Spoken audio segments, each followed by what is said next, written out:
I, 17F, am the oldest of 3 kids, well, now 4, because my mom just had a baby 3 months ago. My parents work full-time jobs, so I knew things were going to get a little chaotic once the baby arrived. What I didn't expect was that I would become the one responsible for keeping everything together. Here's the deal, ever since the baby came home, my parents have handed me practically every duty that isn't physically impossible for me to do. Need someone to feed the baby? It's me. Diaper changes at 3 a.m.? Also me. Keeping my 2 younger siblings, 12M and 9F, entertained while the baby cries for hours? You guessed it, me. At first, I told myself this was just temporary. I mean, my mom just gave birth, so I figured she needed some time to recover, and my dad's long hours at work probably left him too tired to help out much. But 3 months later? It hasn't changed. If anything, it's gotten worse. The breaking point for me happened a few weeks ago. I had just gotten home from school, exhausted from a full day of classes, followed by an after-school club I'm in. I was looking forward to some quiet time to do homework or scroll TikTok for a bit. The moment I stepped through the door, my mom handed me the baby, saying, "I need a nap. You've got him." I barely had time to put my backpack down. I thought maybe I could manage my school responsibilities and babysitting for a while, but then my grades started slipping. I'm usually a straight A student, but I've been so drained lately that even keeping up with assignments has felt impossible. When I tried to tell my mom about this, she just sighed and said, "Welcome to adulthood, sweetie. Life is hard." The worst part? My friends have noticed how checked out I've been. I used to hang out with them every weekend, but now I have to turn them down almost every time they invite me somewhere. I always feel embarrassed explaining that I can't go because I'm stuck babysitting. One time, my best friend invited me to her birthday party, a sleepover that I was so excited for. When I told my parents about it, my mom gave me this long speech about how family responsibilities come first and how I was too old to be going to sleepovers anyway. I ended up having to call my friend and cancel, and I could tell she was disappointed, even though she tried to act like it was fine. It's not just my social life that's taken a hit. My mental health has been going downhill fast.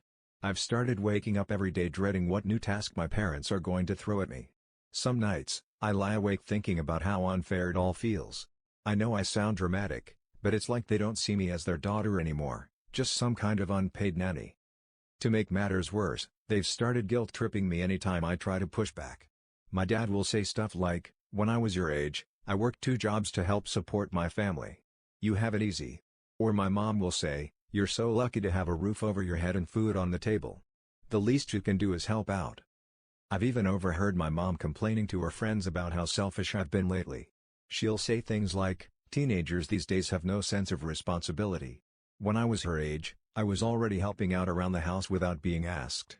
Hearing her talk about me like that makes me feel so small, like I'll never be good enough no matter what I do. Last week was probably the worst day yet. I had a big project due for school, a group project, which meant I couldn't just blow it off without screwing over my classmates. I told my parents I needed the evening to work on it, but just as I sat down to start, the baby started crying. My mom looked at me and said, "Can you get him? I'm busy." When I reminded her about my project, she just waved me off and said, "It won't kill you to multitask." I ended up trying to soothe the baby while typing on my laptop with one hand, but it was a disaster. I missed the deadline for the project, and my teacher gave me a 0. My groupmates were furious with me, and I don't blame them. That night, I broke down and told my parents I couldn't keep doing this anymore. I told them I felt like I was drowning and that I needed their help to set some boundaries. My mom just rolled her eyes and said, "You're being so dramatic. Plenty of people your age babysit all the time. You're not special." That conversation stuck with me, and not in a good way. It felt like no matter how clearly I explained myself, my parents just weren't willing to listen. The next day, I decided to try a different approach. Instead of confronting them directly, I thought maybe I could negotiate some kind of compromise. So, during dinner, I brought up the idea of creating a schedule. I explained that I could help with babysitting on certain days, but I needed other days free to focus on school and my own life. My mom just shook her head and said, "A schedule? This isn't a job, it's family. You don't get to clock out of family." My dad chimed in, saying, "You're the oldest, so it's your responsibility to step up when things get tough. That's what being part of a family means." I was so frustrated I could barely eat. It felt like they weren't even considering my point of view. Instead, They were just doubling down on the idea that I should sacrifice everything for the sake of the family. The next morning, I woke up to find a list of helpful reminders that my mom had taped to the fridge. It was basically a list of chores and baby-related tasks that she expected me to handle every day. Things like feed the baby every 3 to 4 hours. Change diapers as needed. Help your siblings with their homework. Make sure the house is tidy before we get home. At the bottom, she'd written in big, bold letters, "Thank you for being such a good daughter." I don't know what she thought that note would accomplish, but all it did was make me feel more trapped. It was like she was trying to guilt me into accepting my new role without question. That day at school, I finally broke down and vented to one of my teachers, Mrs. Carter. She's one of the few adults I feel like I can actually trust. After I told her everything, she looked at me with so much sympathy and said, "This isn't fair to you, and it's not your responsibility to parent your siblings. You deserve to have your own life." Hearing her say that almost made me cry. For the first time, I felt like someone actually understood what I was going through. She encouraged me to talk to a school counselor, and I decided to give it a try. The counselor was super understanding, and she even offered to reach out to my parents to have a conversation about setting healthier boundaries. I hesitated at first because I didn't want to make things worse at home, but eventually, I agreed. When the counselor called my parents in for a meeting, things didn't exactly go as planned. My mom got really defensive, saying things like, "I don't see what the problem is. She's part of this family, so she should be helping out." My dad added, "This just sounds like teenage rebellion to me. We're trying to teach her responsibility." The counselor tried her best to explain that while helping out is fine, what they were asking of me was way beyond normal expectations for a teenager. She pointed out that I was essentially being forced to take on the role of a third parent, which was unfair and damaging to my mental health. My parents didn't take it well. My mom accused me of airing family business to outsiders, and my dad said I needed to stop being so selfish. By the time we left the meeting, I felt like nothing had been accomplished. At home, things got even worse. My mom barely spoke to me for days, and when she did, it was usually to make passive-aggressive comments like, "I guess I shouldn't expect any help from you anymore since you're too busy complaining to strangers." My dad, on the other hand, went full authoritarian. He started piling on extra chores, saying, "If you're going to act like you don't want to be part of this family, then you can at least earn your keep." I felt like I was being punished for standing up for myself. It was exhausting, and I started wondering if I'd made a mistake by saying anything at all. The tension at home was unbearable. Every little thing I did, or didn't do, seemed to spark an argument. If I wasn't fast enough to change a diaper or forgot to take out the trash, my dad would mutter something about how kids these days don't know the meaning of hard work. My mom would sigh loudly and say things like, "I guess I just have to do everything myself." It wasn't just their comments, though. They had also started leaning on me even more. If the baby woke up crying at night, they'd knock on my door and expect me to handle it, even if I had a big test the next day. If I ever tried to carve out time for myself, like to do homework or hang out with friends, they'd guilt-trip me, saying, "How can you think about yourself when we're so overwhelmed?" The breaking point came one Friday evening. I'd been invited to a small gathering at a friend's house, a rare chance to relax and just be a teenager for once. I asked my mom if I could go, and she immediately said no. "Who's going to watch the baby while we go out for dinner?" she asked, as if that were a reasonable question. I tried to explain that I hadn't had any time to myself in weeks, but she just rolled her eyes and said, "Welcome to adulthood. It's not all fun and games, you know." That's when I snapped. "I'm not an adult, Mom. I'm your daughter. It's your job to take care of the baby, not mine." She looked genuinely shocked, like it had never even occurred to her that I might feel this way. But before she could respond, my dad came into the room and started yelling about how disrespectful I was being. He told me that as long as I lived under their roof, I had to follow their rules. I was so angry I could barely see straight. I stormed off to my room and slammed the door, tears streaming down my face. For the first time, I seriously considered leaving. I had a part-time job, and while it didn't pay much, I wondered if it might be enough to rent a room somewhere. The next day, I decided to confide in my best friend, Emily. She'd always been supportive, and I knew she'd give me honest advice. When I told her everything, she was furious on my behalf. "That's not parenting, that's exploitation," she said. "You shouldn't have to put your life on hold just because your parents decided to have another kid." Emily suggested I talk to my grandparents, who lived about an hour away. They'd always been kind to me, and I thought they might be willing to help. That afternoon, I called my grandmother and poured my heart out. To my surprise, she was incredibly understanding. "Sweetheart, this isn't right," she said. "You deserve to have a childhood, just like your siblings. If you need a break, you're welcome to stay with us for a while."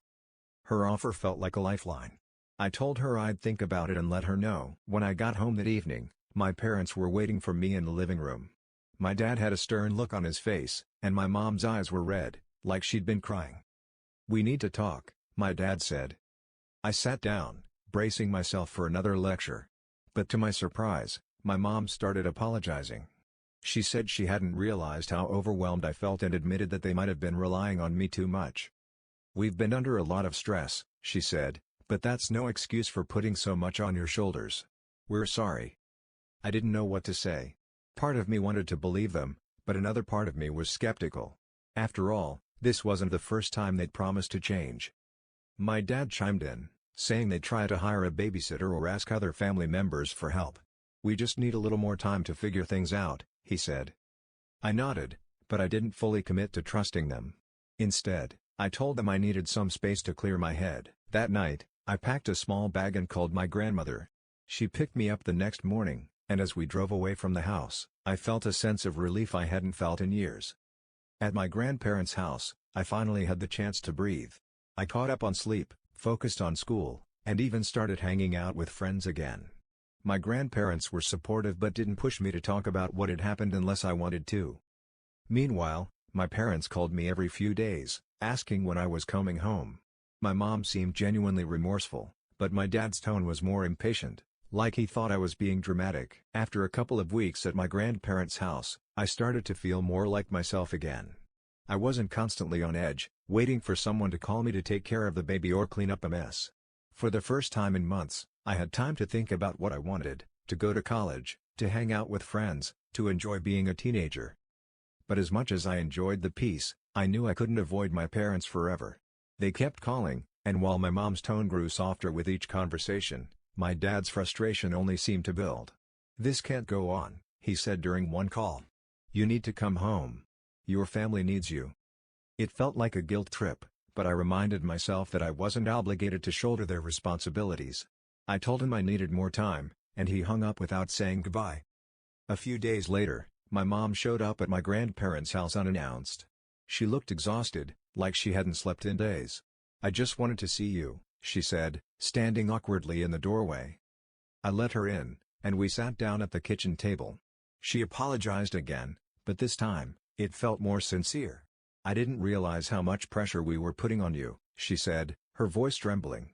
"We've been trying to handle things differently since you left. We hired a babysitter part-time, and your dad and I are taking shifts at night." It was a relief to hear that they were making changes, but I still felt wary. "I appreciate that," I said cautiously. "But I can't just come back and pretend everything's okay. I need to know that things will actually be different." She nodded, wiping away a tear. "I understand. We just miss you, that's all." Over the next week, my mom and I had several long conversations. She admitted that they had taken me for granted and said they were working on setting boundaries for themselves, and for me. "You're our daughter, not a live-in nanny," she said. While I appreciated her words, I wasn't ready to return home just yet. I wanted to be sure that their promises would hold up, not just for a week or two but for the long term. In the meantime, life at my grandparents' house continued to be a welcome escape. My grandma taught me how to bake, and my grandpa shared stories about his childhood. It felt good to be in a place where I wasn't constantly being judged or burdened with responsibilities I hadn't asked for. After a month, my parents invited me to dinner to talk things through. When I arrived, I noticed the house felt different. It was cleaner, quieter, and surprisingly calm. The babysitter was there, playing with the baby in the living room, and my parents seemed more relaxed than I'd seen them in years. During dinner, they laid out their plan for moving forward. They had arranged for the babysitter to come 3 times a week, and they had also reached out to other relatives for additional support. My dad apologized, too, which was rare for him. "I realize now that we were wrong to put so much on you," he said. "We'll do better." Their efforts seemed genuine, but I still needed time to process everything. I told them I wasn't ready to move back just yet, and they respected my decision. For the first time, it felt like they were actually listening to me. Over the next few months, we slowly rebuilt our relationship. I visited home more often, and each time, I saw that they were sticking to their promises. The babysitter became a regular part of their routine, and my parents seemed to be handling their responsibilities more evenly. Eventually, I decided to move back home, but with clear boundaries in place. I made it clear that I wouldn't be the default babysitter anymore and that I needed time for school, friends, and myself. While things weren't perfect, they were a lot better. My parents had learned to respect my time and my needs, and I had learned the importance of standing up for myself. Looking back, I don't regret taking that time for myself. It was hard to walk away, but it was the only way to make them see that I wasn't just their backup plan. I was their daughter, and I deserved to live my own life. It's been several months now since that conversation at my grandparents' house, and I can honestly say things have drastically improved. The boundaries I set with my parents are still in place, and I feel like I'm finally being treated like a teenager, not just an unpaid babysitter. When I returned home, things didn't instantly go back to normal. My parents were still adjusting to their new routine with the babysitter, and I had to remind them a couple of times that I wasn't available to help out 24/7. But each time I did, they respected it more and more. I remember the first time they asked me to help out again with a baby. It was a small favor, just picking up a bottle of formula on my way home from school. I was a little nervous, but when I said I couldn't because I had a test to study for, my mom simply said, "Okay, I'll get it. You focus on your studies." That was huge for me, and it was a sign that things had changed. Around the same time, I also started to reconnect with some of my friends. I had missed out on so much during the months I was home, so when I got the chance, I jumped at it. It felt amazing to be out, enjoying the things I love, without constantly worrying about being called back to babysit, but there were still moments when I felt guilty. Guilt about not helping as much as I had before, guilt about not being there for my parents. It was hard to shake off, especially when I'd see my mom looking stressed out or my dad quietly exhausted after a long day.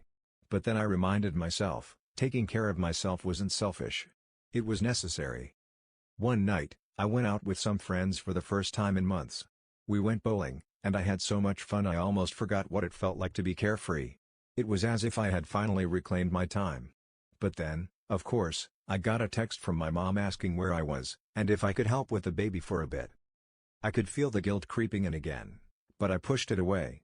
I simply responded, "I'm out with friends. Please let me know if there's an emergency, but I need this time." She didn't respond right away, but when she did, it was just a simple, "Okay, enjoy yourself." That was another moment when I realized things had changed.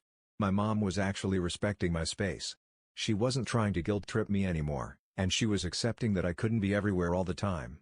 It was a step forward for both of us. Over time, I started to feel like I had a better handle on my own life again. I didn't feel like I was just being pulled in all directions, trying to meet everyone else's needs. My parents also began to see that I wasn't going to just drop everything whenever they needed something. They started asking for help more thoughtfully, and I was able to say no when I needed to, without feeling like I was disappointing them. I also began to get back to my own passions. I joined a school club I'd always wanted to be a part of, and I started volunteering for causes I cared about. It felt like my life was finally starting to move in the direction I wanted. Looking back now, I realize how much that break from home helped me. It wasn't just about the physical distance, it was about creating the emotional space I needed to grow. For so long, I felt like I had to put my own needs aside to take care of others. But now, I see that it's okay to prioritize myself. In fact, it's necessary. My relationship with my parents is better now than it's ever been. They've learned to respect my time, and I've learned to stand up for my own needs. We're not perfect, but we're finally on the same page, and that's enough for me. As for my baby sibling, I love them just as much as I did before, but I'm not taking on the role of their full-time caregiver anymore. It's not my job, and it never was. I'll always be there when they need me, but I've learned that I can't pour from an empty cup. And if there's one thing I've learned in all this, it's that I'm worth taking care of too. So, am I the asshole for standing up for myself? I don't think I am anymore. And I don't regret taking the time I needed to find my own life again. In the end, I feel like I made the right decision. My parents learned to respect my boundaries, and I was able to take care of myself while still being there for my family when I could. It wasn't easy, but it was necessary. I don't regret setting those boundaries, and I don't regret prioritizing my own well-being. I think we've all learned a little something about balancing family needs with personal growth. I'm no longer just a babysitter, I'm a teenager who has the right to enjoy her own life, and I'm proud of that. So, I'll ask you again, am I the a-hole for saying no and setting boundaries? Honestly, I don't think so. And now, I'm finally able to enjoy my life the way I deserve to. Thanks for listening, and feel free to share your thoughts in the comments. Subscribe for more.